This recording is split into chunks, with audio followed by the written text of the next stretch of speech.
I was staring blindly at the white foam on my cappuccino when a scarred, calloused hand suddenly slid a thick manila envelope across the cafe table. "Do not open this here," a raspy, unfamiliar voice whispered, leaning in so close I could feel the cold breath against my neck. "You are going to need this tonight. Do not trust your son." Before I could even turn my head, the stranger was gone. I sat there completely frozen, my heart slamming against my ribs, while my 30-year-old son, Lucas, and his wife, Marissa, returned to the table laughing. They sat down completely unaware that the ticking time bomb of our family's absolute destruction was sitting right in front of them. "My name is Eleanor Hayes. I am 68 years old, and I buried my husband 3 weeks ago. Or at least, I thought I did. Welcome back to the Wise Chronicles. We always want to believe that the greatest dangers to our safety lurk in dark alleys or behind the masks of complete strangers. We refuse to imagine that the monsters we should truly fear are the ones sitting across from us at the Sunday dinner table. But what happens when a grieving widow is handed a terrifying warning from a ghost? What do you do when the sudden, tragic death of your husband turns out to be a calculated execution orchestrated by your own flesh and blood? Today's story is a breathtaking, heart-stopping masterclass in unearthing the darkest criminal secrets, surviving an unthinkable family betrayal, and the ultimate devastating trap set by a husband from beyond the grave. It is the story of a mother who realized her son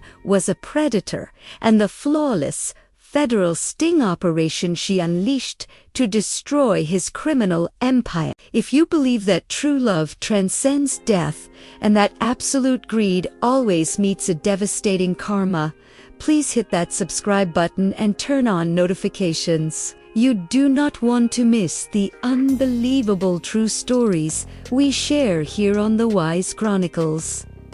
Now, let's go back to that crowded cafe where a grieving widow was about to step into an absolute nightmare. My husband, Arthur, supposedly died of a sudden, massive heart attack while working out in the fields of our massive, isolated 200-acre family farm. The local police ruled it natural causes. Since his funeral, Lucas and his deeply manipulative wife, Marissa, had been aggressively pressuring me to sell the farm or sign over the power of attorney to them, claiming my grief was making me incompetent. I quickly slid the manila envelope into my purse before Lucas even noticed it. I faked a headache, cut the coffee date short, and drove directly back to the empty, quiet farmhouse. I locked my bedroom door,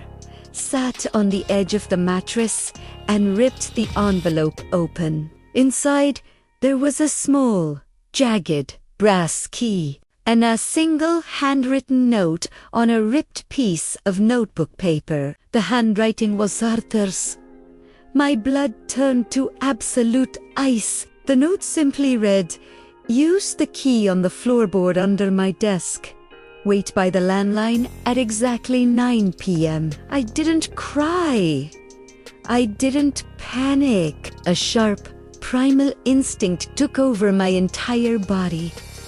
I walked quietly down the hall to Arthur's private study. I pulled back the Persian rug beneath his desk and found a loose floorboard. I used the small brass key to unlock a hidden steel compartment buried in the wood. Inside was a thick, black leather ledger. As I flipped through the pages, the horrifying truth began to bleed into the light. These weren't farming expenses. These were massive, multi-million-dollar transactions, routing numbers, and offshore accounts. I sat at the desk, staring at the ledger until the grandfather clock in the hallway struck exactly 9 p.m. The landline phone on the desk rang. It was so loud it made me jump. I picked up the receiver. "Hello?" I whispered, my hand trembling violently. "Ellie, listen to me very carefully," a highly distorted, scrambled voice replied. The digital scrambling couldn't completely hide the cadence. It sounded exactly like Arthur. "I am sorry I had to leave you this way, but if I didn't disappear, they would have killed you too. The heart attack was a cover-up. Arthur, are you alive?" I gasped, tears finally springing to my eyes. "There is no time to explain." The voice cut in urgently. "I am working with federal authorities, but you are in immediate, lethal danger. Look at the ledger. Ellie Lucas is not a real estate developer. For the last 2 years, he has been using the old abandoned service tunnels running directly beneath our farm to operate a massive, highly illegal international smuggling ring. Weapons, narcotics, cash. He is running a criminal empire right under your feet." The room started to spin. "My own son. I found out 3 weeks ago," the distorted voice continued. "I confronted him. I threatened to go to the FBI. That night, Lucas and a corrupt local deputy injected me with a chemical to simulate a fatal heart attack. The federal agents intercepted the ambulance, swapped my body, and I have been in protective hiding ever since. But Lucas needs the farm to keep the tunnels operating. Tonight, he and Marissa are coming to force you out. They have forged a medical guardianship order with that corrupt deputy. They are going to lock you in an abusive psychiatric facility and take control of the land." "What do I do?" I whispered, my voice turning to absolute steel. The mother who loved her son was dead. I was speaking to a monster. "We are tracking their cars right now," the voice said. "They are 10 minutes away. Leave the front door unlocked. Sit in the living room. Keep them talking. Do exactly what they say until the trap springs. I love you, Ellie. We are ending this tonight." The line went completely dead. I didn't run. I placed the black ledger on the coffee table. I sat in my favorite armchair, folded my hands in my lap, and waited in the dark. Exactly 10 minutes later, headlights swept across the front windows. I heard the crunch of tires on gravel. The front door swung violently open. Lucas marched into the living room, accompanied by his smirking wife, Marissa, and a uniformed county deputy whose hand was resting threateningly on his holster. "Mom, what are you doing?" "Sitting in the dark," Lucas asked, his voice dripping with fake, sickening concern. He flipped on the lights. "We need to talk. Your mental state is deteriorating. Deputy Miller is here to escort you to a specialized medical facility. Marissa and I have obtained an emergency guardianship order. You aren't safe to live alone anymore." Marissa pulled a stack of forged legal papers from her designer bag. "It's for your own good, Eleanor. Just sign the transfer of the deed, and the doctors will take great care of you." I looked at the son I had raised. I looked at the man who had murdered his father and was now attempting to bury his mother alive in an asylum just to protect his smuggling tunnels. "I'm not signing anything, Lucas," I said calmly. gesturing to the black ledger on the coffee table, and I know exactly what is in the tunnels beneath the barn. Lucas looked at the ledger, all the color instantly, completely drained from his face. His fake smile vanished, replaced by a mask of pure, unfiltered panic. "Where did you get that?" Lucas hissed, taking a threatening step toward me. "Arrest her, Miller!" Marissa shrieked at the corrupt deputy. Deputy Miller pulled his handcuffs from his belt and lunged toward my chair. But he never even touched me. Before Miller could take a second step, the entire farmhouse exploded into absolute, blinding chaos. The back door was kicked completely off its hinges. The front windows shattered as flashbang grenades illuminated the lawn. FBI. "Nobody move. Get your hands in the air." 12 heavily armed federal tactical agents swarmed the living room in less than 3 seconds. Laser sights danced across Lucas's chest. Deputy Miller dropped his handcuffs and raised his hands, completely terrified. Lucas tried to run toward the kitchen, but an agent tackled him flawlessly to the hardwood floor, driving a knee into his back and clicking heavy steel cuffs around his wrists. Marissa backed into a corner, sobbing hysterically as an agent forced her against the wall. I didn't flinch.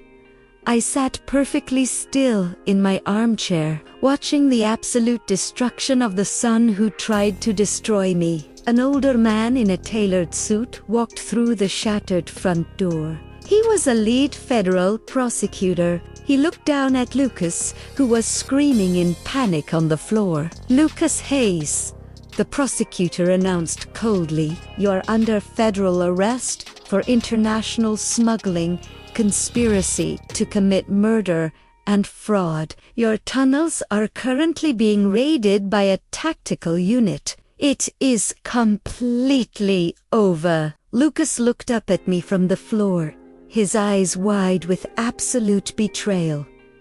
"Mom, ... How did you know?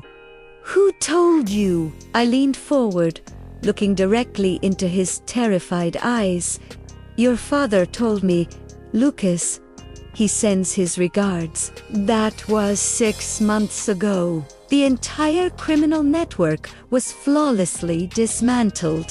Lucas and Marissa pleaded guilty to avoid a drawn-out federal trial and were both sentenced to 30 years in a maximum security federal penitentiary. Deputy Miller and 3 other corrupt local officials were arrested and imprisoned for their involvement in the cover-up. As for Arthur, for his own safety, he remains in the Federal Witness Protection Program. I cannot see him, and I do not know his new name, but before he vanished into the shadows, he ensured that the massive 200-acre farm was placed into an impenetrable, secret financial trust that absolutely no one can ever challenge or steal from me. I am living in peace. I walk the fields of my farm every morning, breathing the fresh air, entirely completely free of the toxic leeches that tried to drain my life. We are taught that blood is thicker than water, and that we must unconditionally protect the people we gave birth to. But when the child you raise decides that your life is merely an obstacle to their greed, you do not quietly step aside. You find the key. You open the vault, and you burn their entire corrupt empire to the absolute ground. What would you have done if a stranger handed you that envelope? Would you have panicked and run? Or would you have stayed in the dark house and set the ultimate trap for your son, exactly like Eleanor did? Let me know your thoughts in the comments below. I read every single one of them. If this breathtaking story of exposing a criminal empire, ultimate betrayal, An absolute, devastating karma made your heart race. Please hit that like button and share this video. And be sure to subscribe to the Wise Chronicles for more incredible, true stories of survival, unmasking the truth, and rewriting your own ending. Thank you so much for listening. Always protect your peace, and I will see you in the next one.